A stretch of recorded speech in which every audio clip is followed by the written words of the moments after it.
This is the story of Titu Singh. In December 1983, a boy named Titu Singh was born in India. At 2.5 years old, he began to tell his family about his previous life. He said he lived in a city called Agra, which is in northern India.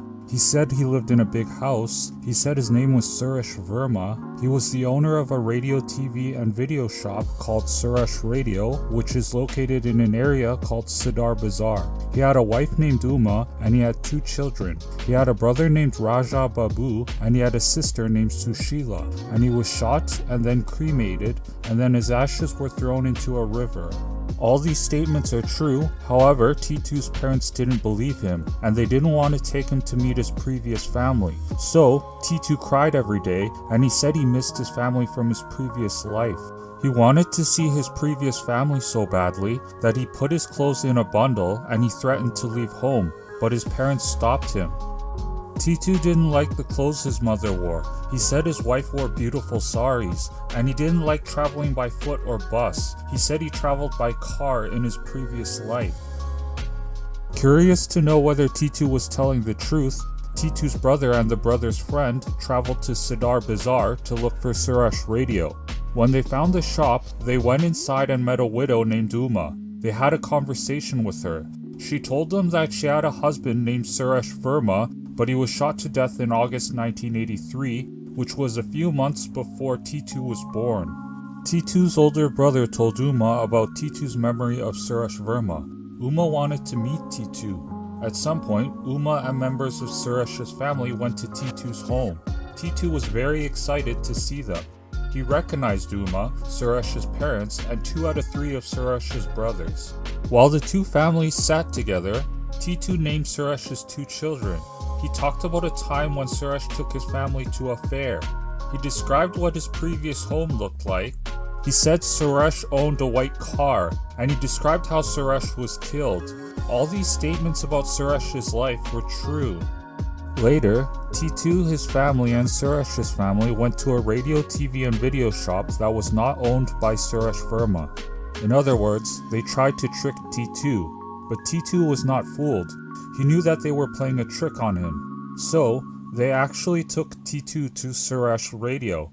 On the way there, Titu recognized Suresh's children playing outside, even though they were playing with other children.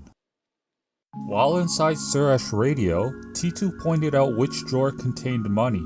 He correctly identified the manager, and he recognized a photo of Suresh on the wall.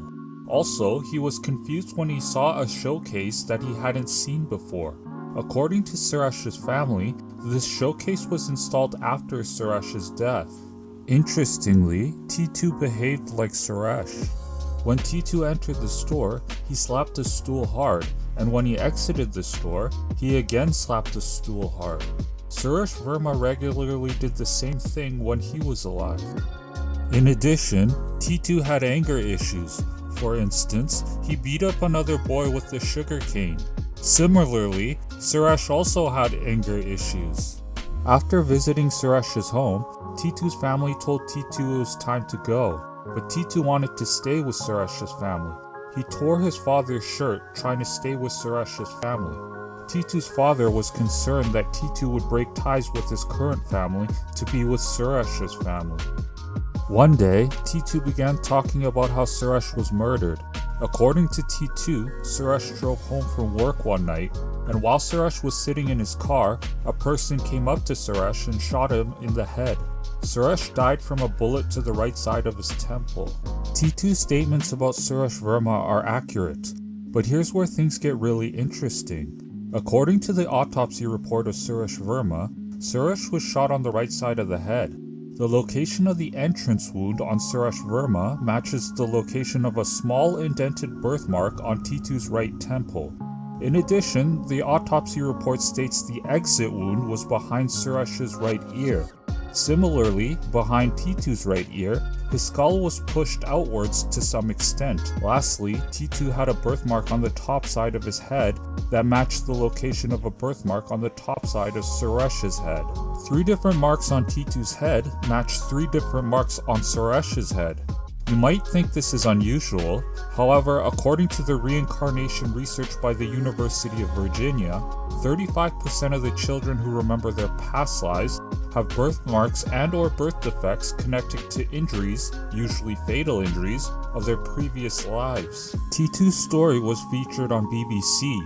When an interviewer from India Today asked Uma about Titu, she said, "I know it's Suresh, but I realize no purpose can be served. We can't have the same relationship again." When he became an adult, Titu learned about yoga and naturopathy, and now he teaches these things. Antonia Mills, a Harvard graduate, was the researcher in this case. According to her, Titu identified 10 people and 4 places connected with Suresh Verma, and Titu made 46 correct statements about Suresh Verma, but he also made one incorrect statement about his past life. If you like spirituality, science, art, or animals, then be sure to subscribe to my YouTube channel and don't forget to turn on the notification bell.